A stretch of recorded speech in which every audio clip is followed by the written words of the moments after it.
ડભોઈ દક્ષિણ પ્રયાગ તીર્થરાજ તરીકેના મહાત્મ્ય ધરાવતા ડભોઈ તાલુકાના પવિત્ર તીર્થક્ષેત્ર ચાંદોદમાં વર્ષ દરમિયાન લાખો શ્રદ્ધાળુઓ પિતૃશ્રાદ્ધ દોષ નિવારણ વિધિ અર્થે પધારી ફળ મેળવે છે, પરંતુ છેલ્લા કેટલાક સમયથી નર્મદા નદીનો મુખ્ય પ્રવાહ એકદમ ઘટી જતા ભાવિકોની ધાર્મિક લાગણી દુભાઈ રહી છે।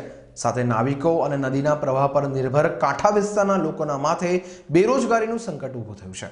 નર્મદા નદીનો પ્રવાહ બિલકુલ સુકાઈ જતા ચાલીને નદી ઓળંગી શકાય તેવી પરિસ્થિતિનું નિર્માણ થયું છે, જેથી દેશ વિદેશમાં અહીં આવતા યાત્રિકોને બોટિંગનો પણ લાભ મળતો નથી। તો વિધિ વિધાન બાદ વિસર્જન કરવા આવેલી સામગ્રી પણ છીછરા પાણીમાં જમા થવાથી શ્રદ્ધાળુઓની આસ્થાને ઠેસ પહોંચી રહી છે। ત્યારે આ સમગ્ર તકલીફોના નિવારણ માટે સરદાર સરોવર ડેમમાંથી પૂરતું પાણી છોડવામાં આવે તેવી માંગ અહીં આવતા યાત્રિકોના કાંઠા વિસ્તારના રહીશો કરી રહ્યા છે। વડોદરા જિલ્લાના ડભોઈ તાલુકામાં આવેલું પૌરાણિક તીર્થધામ ચાંદોદ ગુજરાતના કાશી તરીકે વિખ્યાત છે। નર્મદા કિનારા ઉપર આવેલા તીર્થ સ્થાનોના અને ખાસ કરી પ્રયાગરાજ તરીકેનું મહાત્મ્ય ધરાવતા ચાંદોદ કરનાળીના રેવોરી તથા ત્રિવેણી સંગમ સાથે આખાય કિનારા પર નદીના પૂરતા પાણીના પુરવઠાને અભાવે આ સ્થાન જાણે પોતાની આગવી ઓળખ ગુમાવી રહ્યું છે। ઓછા પાણીના કારણે નર્મદા સ્નાન તો જાણે દુર્લભ બન્યું છે। ઉપરાંત નદીમાં લીલ સેવાળ થવાથી તેની પવિત્રતા સામે મોટો પ્રશ્નાર્થ પણ ઊભો થયો છે।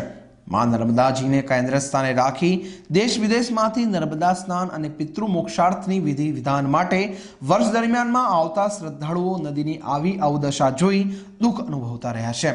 પાણીનો પ્રવાહ ઓછો હોવાથી નાવડી વ્યવહાર બંધ થઈ જતા યાત્રિકો આસપાસના ધાર્મિક સ્થાનો અને અસ્થિ વિસર્જન માટે બોટ દ્વારા જઈ શકતા નથી, જેથી નાવિક શ્રમજીવીઓના 500 પરિવાર હાલ બેરોજગાર બન્યા છે।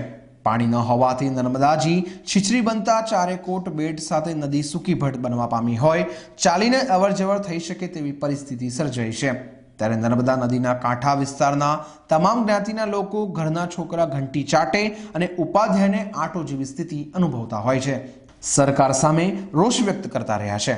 આગામી મહાસુદ સાતમે નર્મદાજીનો પ્રાગટ્ય દિન હોય, નર્મદાજીની ગરિમા અને લોકોની આસ્થા જળવાઈ રહે, સાથે નદીના પ્રવાહ પર નિર્ભર તમામની રોજીરોટીનો યક્ષ પ્રશ્ન હલ થાય જેવી અનેક ગંભીરતાને ધ્યાનમાં લઈ સરકાર નર્મદા ડેમમાંથી પાણીનો જરૂરી પુરવઠો છોડી નર્મદા નદીને પુનઃ હરીભરી શકે તેવી પ્રબળ માંગ ઉઠી રહી છે।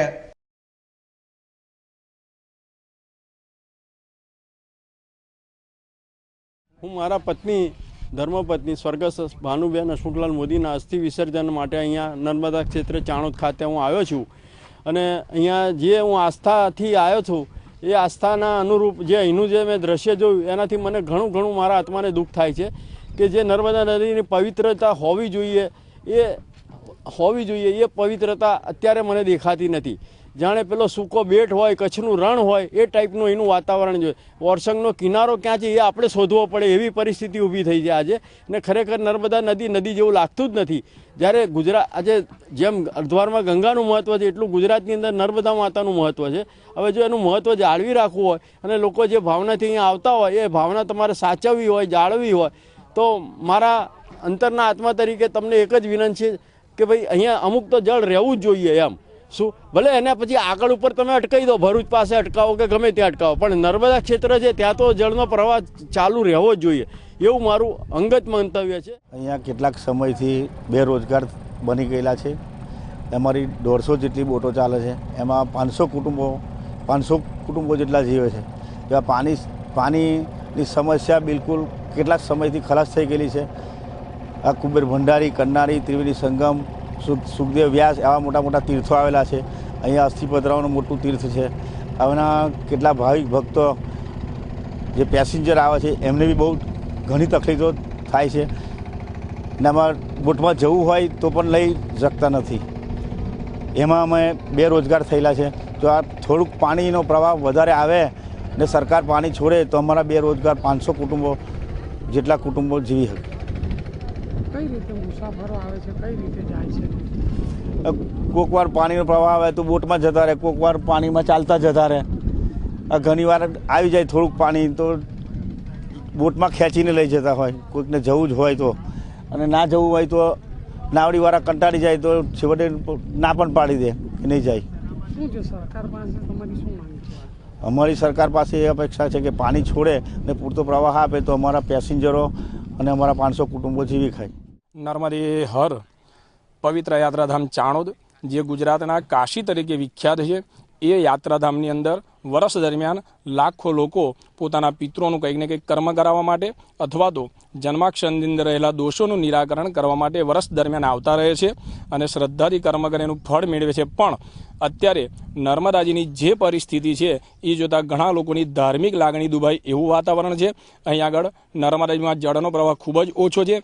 એક કિનારેથી સામે કિનારે ચાલીને જઈ શકાય છે, નાવડીઓ ચાલતી નથી, જેના કારણે નાવિક શ્રમજીવી મંડળોને પણ ખૂબ જ તકલીફ પડે છે. આવનારાઓને બોટિંગનો પણ લાભ નથી મળતો.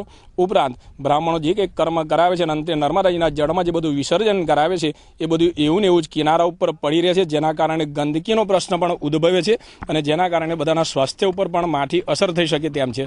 તો આપણે રજૂઆત એટલી કરવાની છે કે નર્મદાજીના જળમાં થોડો પ્રવાહ વધે અને આવનારાઓ જે છે અહીંયાથી સારી કંઈક ને કંઈક શ્રદ્ધા અને વિશ્વાસ લઈને જાય અને નર્મદાજીના કિનારે જે કંઈક લોકો રહે છે એમને પડતી તકલીફોનું સત્વરે નિરાકરણ થાય. કાંઠા વિસ્તારના જે કંઈક રહીશો છે એમને પણ જે કંઈક તકલીફો પડે છે એનું સત્વરે નિરાકરણ આવે એવી માં નર્મદાજીને આપણે પ્રાર્થના કરીએ છીએ. નર્મદે હર.